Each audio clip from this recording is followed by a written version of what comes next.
another segment on Home Truth Nigeria Q&A, episode 19. Without wasting further time, let us go straight to the questions I have for today. So, the first question is I'm dating a Nigerian. I am from South Africa. He asked me to come and visit. What's the best hotel to stay? That's not expensive in Lagos. Also, he lives in Benin City. How safe is it there? I'm white lady. I know traveling around Nigeria is not safe, kidnapping and all. Now, if you're visiting your man for the first time, especially if you're having to go to Nigeria, I would always advise you uh, if your man is not coming to either Lagos or Abuja international airports to pick you, there's no point going. I wouldn't advise you for the first time. For the first time, I mean, to go to Nigeria for the first time and then you're traveling to another state to track him, because you want to meet him. What you have to do is simple. You get to Lagos or Abuja, depending on where you guys have arranged. He picks you up.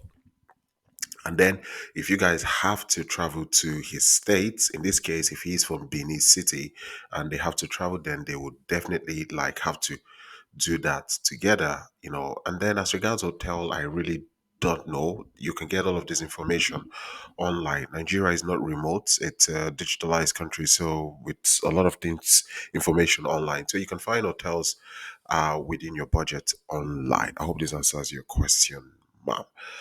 Okay, and the next question is: I've been in a relationship forever for I think this is over a year, and he doesn't ask for money. So I saw this and decided to, talk about this a bit. Now, if you are a lady and you're dating a Nigerian man way younger than you, and he hasn't had kids, and he's not asking you for money, this is a historical achievement, and I would say congratulations to you. However, I need to also educate some women that there are Nigerian men who are doing very well for themselves. They have their money, they're making their money. They don't need your money. No, no, no. They don't need your money. In fact, they would be the ones sometimes giving you money. When you ask them for money, they will give you money.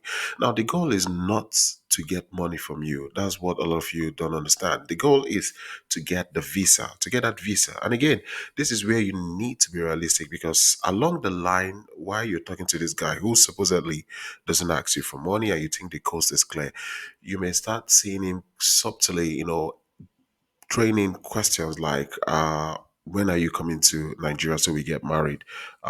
When are you making the visa application? What's up with the visa status? And all of this.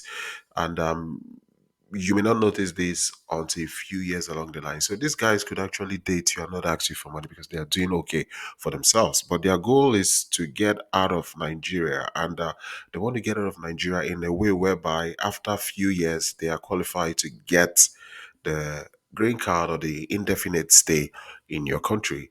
So when you see that okay, they don't ask you for money, your mind is cleared.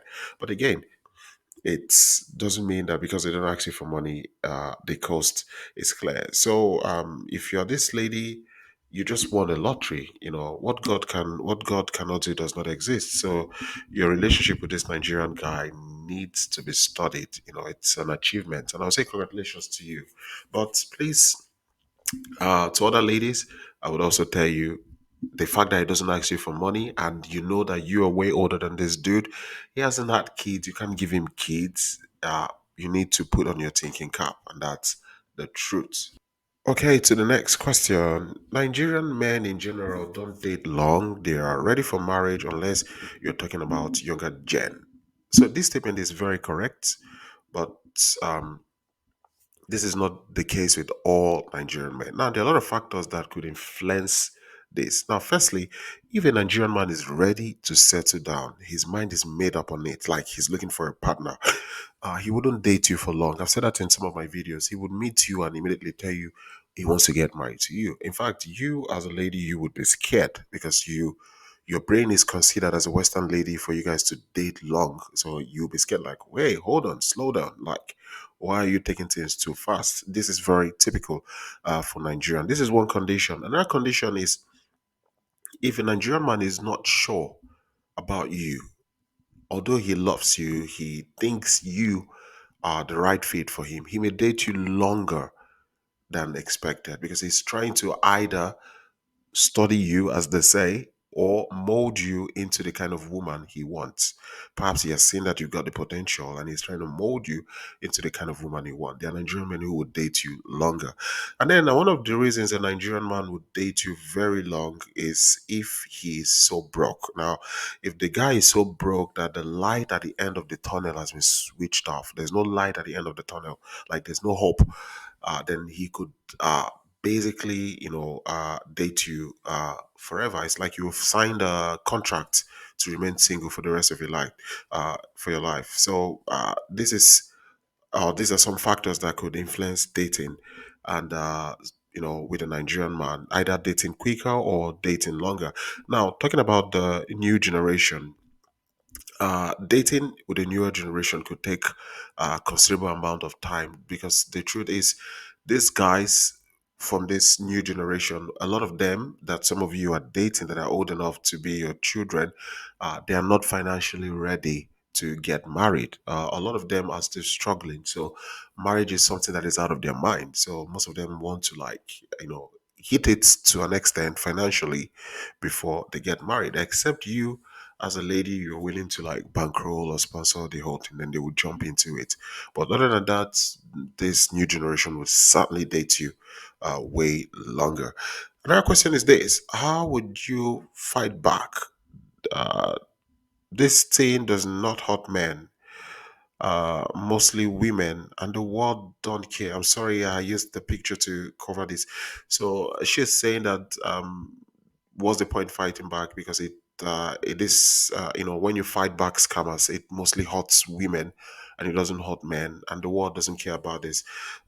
So I've seen a lot of ladies who don't want to fight back. I've spoken with them, and a lot of them are shy of coming out to admit that some boy or some man in Africa, who supposedly a lot of people think is not intelligent enough, could outsmart a white lady, or a lady who lives in a supposed first world country, a lady who's got a master's, PhD, and postdoc.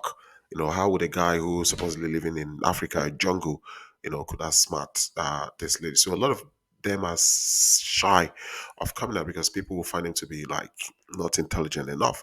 But you see, the truth of the matter is that these guys who actually are scamming you, they don't just end by the time you realize they're scammers. I said it in my last video. They jump to another victim. Now you may say, okay, I'm done with this guy, I'll delete him, I'll block him.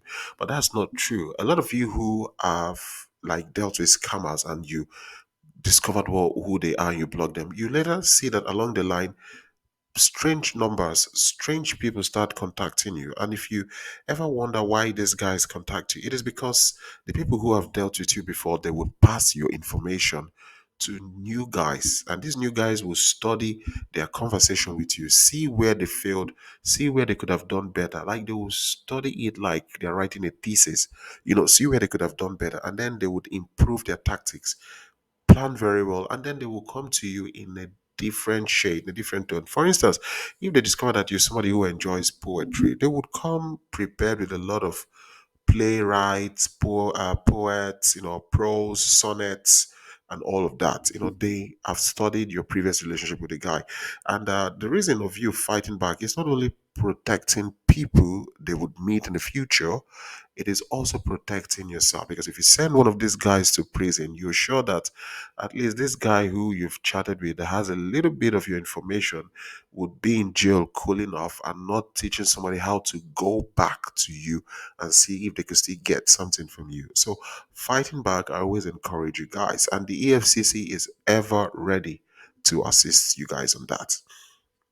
Another question is this: how about we have a child and I'm a foreign woman, but we are not married? Now, there's one mistake a lot of you make, and this one particular mistake is thinking that a Nigerian man would marry you if you have a child, or because you have a child for a Nigerian man, he will marry you. The chance of a Nigerian man marrying you after having a child for him is 50-50. So don't see it as a reason that, okay, if I have a child with him, then deal set, he's going to marry him. No. it is not a crime if he doesn't marry you. The most important thing is that the man would try as much as possible to play his part in the life of the child. There is no guarantee that having a child for him would make you marry you. This is why a lot of African women, most especially Nigerian women, they rather want to first get married and then they start having children, because they know that this guy could have a child and then later have a change of mind, or the family could remind him, are you crazy? You want to get married to somebody from this part of the world, or somebody who doesn't believe in this, when there's a girl tailor made for you, all of these things could happen, and our women know that when you have a child for a man and he doesn't get married to you, there's this, subtle, invisible stigma, especially when you're a single mother.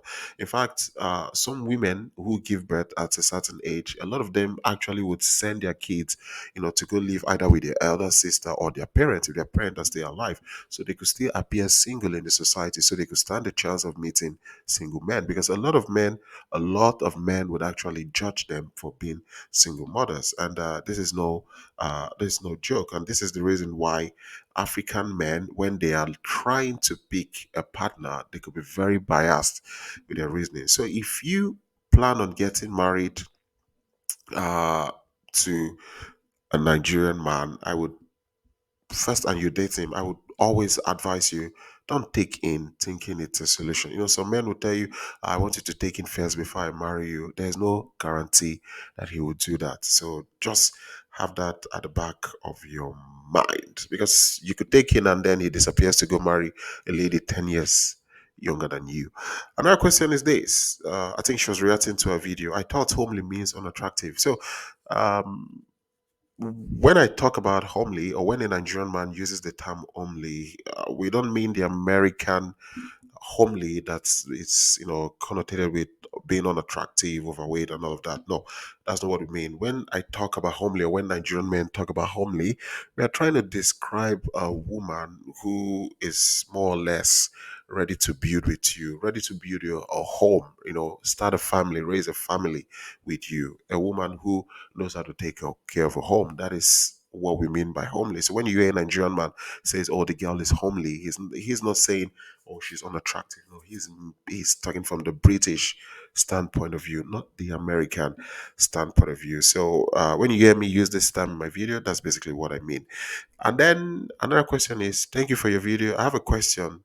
Please, the dynamics you explained between Western women and Nigerian men is the same between other African women who are not Nigerian and Nigerian men. So basically, there are some correlation in certain things I say about Nigerian men with other African men. If you listen to my videos carefully, you would see I use the term Africans and Nigerians interchangeably, to basically point out that there are basically indeed some specifics that could be correlated to Africans as a continent, and then Nigeria, as a country in a continent. So uh, don't confuse that. So there are a lot of things that you will find similar, especially when you look at countries that are within the sub-Sahara region of Africa, like the Cameroon and all of these countries. You could find similarities in the way these people, their men, pick their women with Nigerian men. Africa as a continent, we share a lot in terms of culture. So you could, to an extent, use that to draw a line in what I'm saying, most especially when it comes to like picking a partner. So a lady said respect, but how about Igbo that cheating? So cheating is something that is not peculiar to any tribe, and it's something that could happen uh, by anyone. People who living in mountains, they even cheat. So cheating is not something peculiar with Igbos. So I just want you to get that. So because if you've dealt with mostly Igbos and they've cheated on you, it doesn't mean there is a correlation with cheating and Igbos. Talking about Igbos, if you are a lady who actually you're looking for a Nigerian man who would really spoil you, take care of you financially, like treat you very well financially, statistics point to the Igbo people, the Igbo tribe. The statistic points to them because they are men. They know how to spend their money. Take care of their partner. They know how to do that, and the cons to that is that they are not as romantic as, uh, for instance, the Yoruba man. The Yoruba men are the most romantic when you talk about Nigerian men. They're most, if you're looking for somebody who would tell you things that will send you back to the moon and back to the earth, you meet a Yoruba man. But some would not spend a lot of money on you like the Igbo man would do. Again, this does not mean that every Igbo man you meet is not romantic or can't take care of you or would take care of you financially. Neither does it also point to the fact that every Yoruba man is romantic or doesn't want to spend money financially. I'm just talking about things that are generally like considered. So this brings me to my last question for the day. I've been dating him for 6 years off and on. I recently found out he has a child. He didn't tell me. In Nigeria 2 years ago, with a lady introduced to me as a sister. My concern now is if they are married and I do not know. Well, anything can happen. Now, if you're dating, and I repeat, if you're in a serious relationship with a Nigerian man, please find out time to do what I call the family discovery class. What does this mean? This basically means you try to ask him who and who are in his family. You want to know his parents, you want to know his uncles, his aunts, his siblings, his cousins, extended families. The reason is an average African man is coming from a large family. An average African man is coming from a large family. And sometimes you could be talking to a Nigerian man and you hear him say, "Hey, my sister," and you may try to investigate and see that this person he's calling my sister is not in any way related to him. But there's the thing: Africans or Nigerians, we could see, for instance, you could meet two Africans and they refer to themselves as brothers or sister. Maybe one is coming from Togo, the other one is coming from Nigeria. It's like they could call themselves brothers and sisters. It doesn't mean anything is happening. It's a term of endearment we use for ourselves to acknowledge ourselves, to show that, okay, even though we are far from home, we still retain the Africanism in us and all of this. At the same time, not of Nigerian men, an Igbo man could see an Igbo lady and say, "Oh, you're even my sister." The same thing, the lady could see a man and say, "Oh, you're even my brother." So this is possible. It's harmless. It happens. At the same time, uh, people could be using this term sister, brother, and could still be having affair. And because you don't understand this term very well, and you didn't bother to ask, you didn't bother to ask, lazy to ask, you could be very confused to even find out that, okay, these people who refer to themselves as brother and sister, they're not even related, and maybe they could be having an affair. So nobody knows. So again, like I said, having a child from Nigeria doesn't mean he's going to get married to you. I said that earlier on when I was in one of the questions. So um, the same thing follows. The lady having a child for him, there's no guarantee that he's going to marry the lady. And there's also a guarantee that he could marry a lady.